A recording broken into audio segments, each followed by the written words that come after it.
syukur terdatangi isi para umaro, karena saran umaro niki sangat-sangat entah penting di dalam kehidupan pelungguh. Wa ulil amri minkum, pelungguh tiang kesurut taat, kesurut di sekedar kesurut taat doang ulil amri, lagu kesurut du'ah.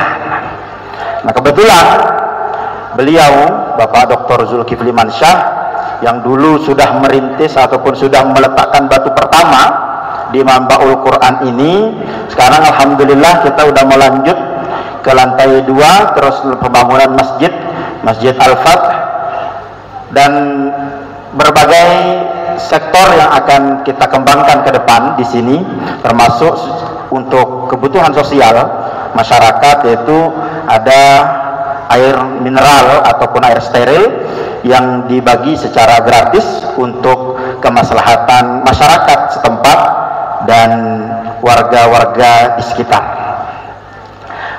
Alhamdulillah.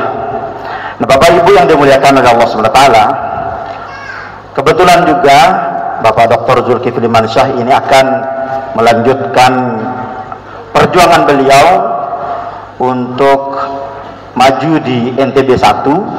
Maka mudah-mudahan Allah SWT memberikan kembali amanah tersebut kepada beliau sehingga menjadikan NTB maju gemilang.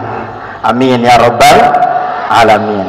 Ya ampun arak poton beliau elekmu muri niki ele julu niki nggih, mau mudah-mudahan beliau terpilih kembali. Amin ya rabbal.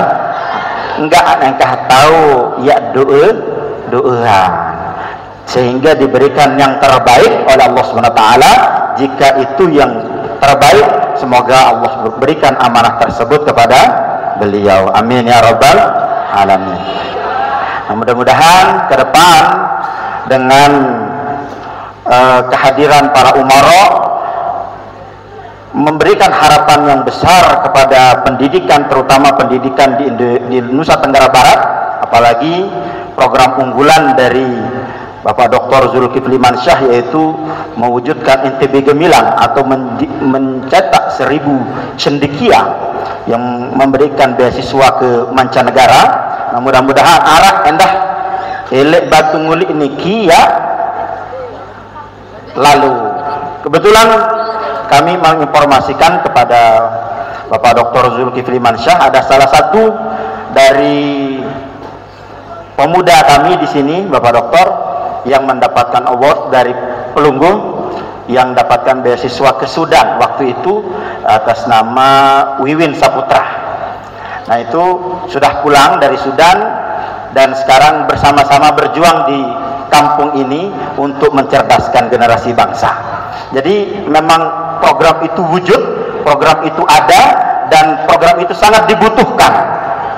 Jadi tidak mungkin ataupun tidak mustahil pelungguh tiang senggan purut lalu ngarat, enggan purut lalu ngawis, enggan purut lalu berdagang, lalu ngojek, ataupun napi pun profesi, untuk mewujudkan atau menjadikan putra putri pelungguh Senamian menjadi orang yang berpengaruh, orang yang berpendidikan, bisa mengenyam pendidikan yang lebih baik, bisa mengenyam pendidikan di luar negeri.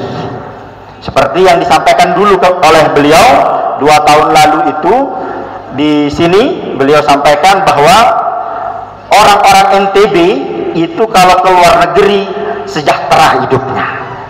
Itu yang saya ingat dari pesan beliau pada waktu peletakan batu pertama dulu, dan alhamdulillah, dan itu sudah dirasakan oleh banyak pemuda ataupun pelajar di Nusa Tenggara Barat, dan semoga Allah SWT teruskan dan istiqomahkan semua apa yang dicita-citakan oleh para pemimpin kita. Amin ya rabbal alamin. Memang betul seperti yang disampaikan Tuan Guru tadi, mudir kita, kami mengirimkan anak-anak Nusa Tenggara Barat ini ke luar negeri karena dulu sebagaimana saya sampaikan 2 tahun yang lalu di sini, saya itu kebetulan mengalaminya sendiri. Jadi bukan sekedar coba-coba.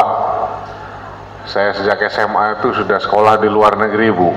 Saya SMA di Australia, kemudian sekolah di Jepang, sekolah di Belanda, kemudian sekolah di Sweden, 5 tahun di Inggris dan di Amerika.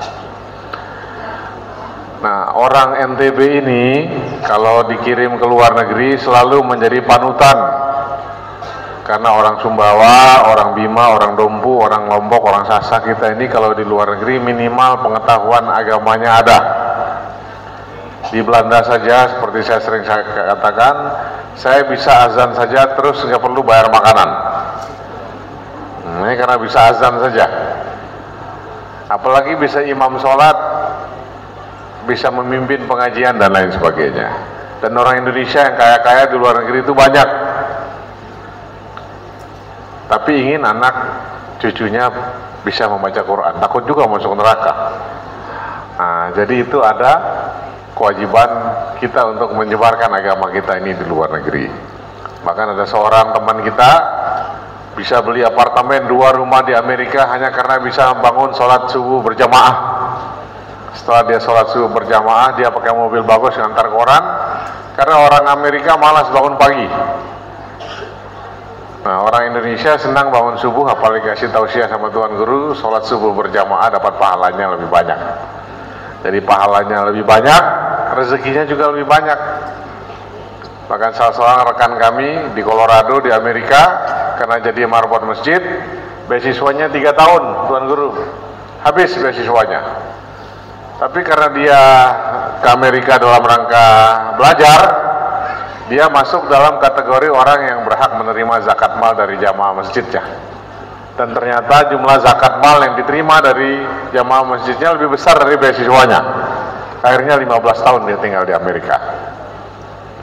Jadi insya Allah mudah-mudahan kalau pondok kita ini bergulir terus, akan lebih banyak syiar-syiar yang sudah diinisiasi oleh Tuan Guru bisa kita sampaikan bukan hanya di Nusa Tenggara Barat tapi di seluruh dunia. Ini saya lihat anak-anak sudah banyak yang tidur pulas, tapi semangat Bapak Ibu untuk menuntut ilmu ini luar biasa.